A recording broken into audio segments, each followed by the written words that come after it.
warahmatullahi wabarakatuh. Kisah Nabi Yahya oleh Sabila Febriana dengan judul Membawa Ketaatan pada Orang Tua. Dalam perspektif percaya akan adanya Allah dan meyakini kehendaknya. Makan pagi dengan ikan, menikmati makanan di tempat. Ada cerita yang ingin saya sampaikan, kisah keteladanan Nabi dan sahabat. Jalan-jalan ke kota tua. Ke kota tua tak sengaja melihat Firza. Jika kamu tahu Nabi Yahya, cobalah kamu tiru akhlaknya terhadap orang tua. Orang sholawat, wajahnya bercahaya.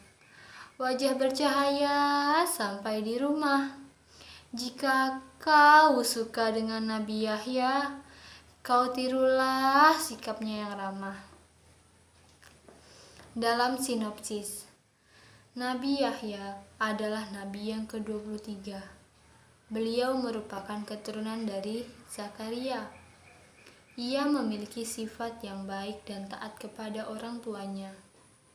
Beliau pernah mempelajari kitab Taurat di kalangan Bani Israel untuk memahami hikmah dan rasa kasih sayang kepada anak-anak.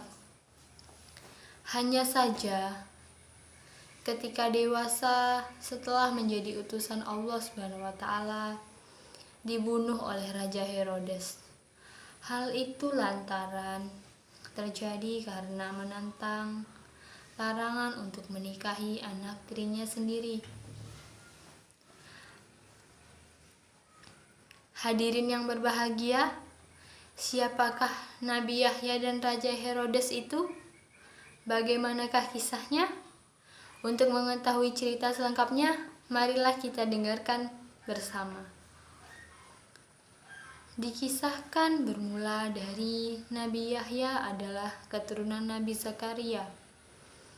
Beliau adalah seorang yang sangat patuh dan taat terhadap orang tuanya.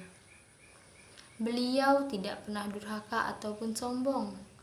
Banyak hal yang dilakukan untuk menjauhi akhlak tercela dan melaksanakan segala kebaikan yang berakhlak mulia. Di kalangan Bani Israel, dan Nabi Yahya dikenal sebagai seseorang ahli agama dan juga penghafal Taurat. Beliau termasuk orang yang pintar dan pandai dalam berpikir, dalam bertindak, serta rajin melaksanakan ibadah pada waktu siang dan malam hari. Beliau mampu menjadi hakim dalam hukum agama dengan memiliki usaha yang tegas untuk menegakkan agama Allah SWT.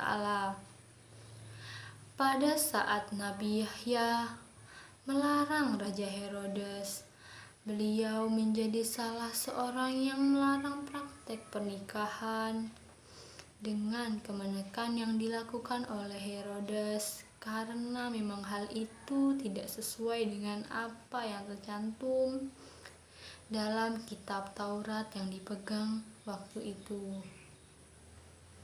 Selain itu, Nabi Yahya juga terkenal sebagai seorang pembaptis yang sering memandikan orang-orang yang berdosa untuk bertobat. Adapun cara pembaptisan yang dilakukan pada waktu itu adalah dengan memandikan orang-orang yang akan bertobat itu di tepian sungai Yordan. Makna pembaptisan itu mensucikan dosa.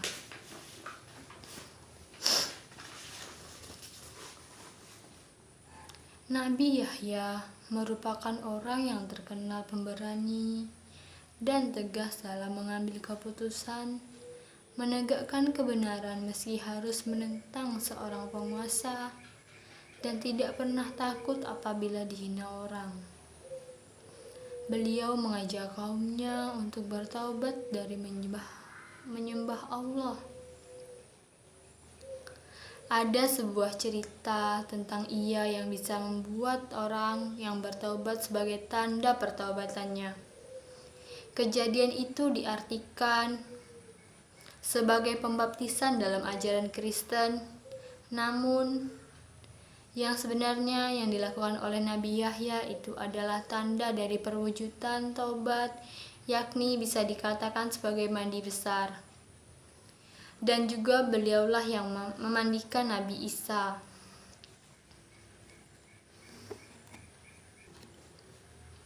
Begitupun dengan para penguasanya. Bani Israel memiliki raja-raja zolim dan berbuat kerusakan. Raja Herodes adalah penguasa Palestina yang dikenal paling jahat dan berbuat semena-mena terhadap rakyatnya. Dialah pula yang memerintahkan pasukannya untuk membunuh Nabi Zakaria dan Nabi Yahya. Nabi Yahya meninggal karena dibunuh oleh utusan Raja Herodes atas anjuran Herodia.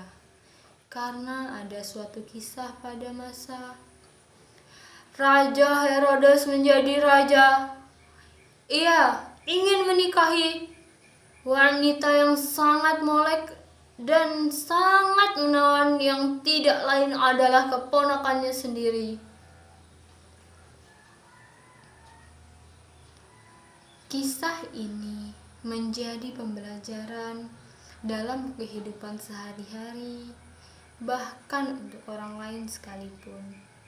Ini adalah pelajaran yang berharga dan paling mulia.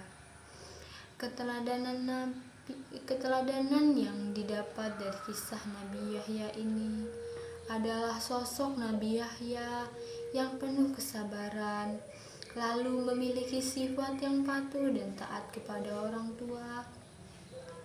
Beliau juga mempunyai sifat pemberani untuk membaptis kaumnya dan mengarahkan kaumnya bertobat. Jadi patuhlah kepada orang tua, ikuti semua perintahnya. Jangan lupa bersyukur kepada Allah Subhanahu wa Ta'ala agar apa yang kita miliki menjadi nikmat yang luar biasa. Lebah madu yang sangat manis, madunya jernih dan tidak keruh. Bersabarlah akan waktu yang telah habis, hidup yang tenang, jiwa yang utuh. Makan pisang goreng di tengah hutan, hutannya ditumbuhi pohon jati. Jika ada salah dalam ucapan, mohon tidak dimasukkan dalam hati. Di sana ada orang kaya, pergi ke pasar mencari makan. Sekian cerita dari saya. Jika salah, mohon dimaafkan. Mata kuliah Sejarah Keteladanan Nabi, dosen pengampu Dr. Andes Eno bin Sanusi MPD. Nama mahasiswa Sabila Febriana, kelas C. Assalamualaikum warahmatullahi wabarakatuh.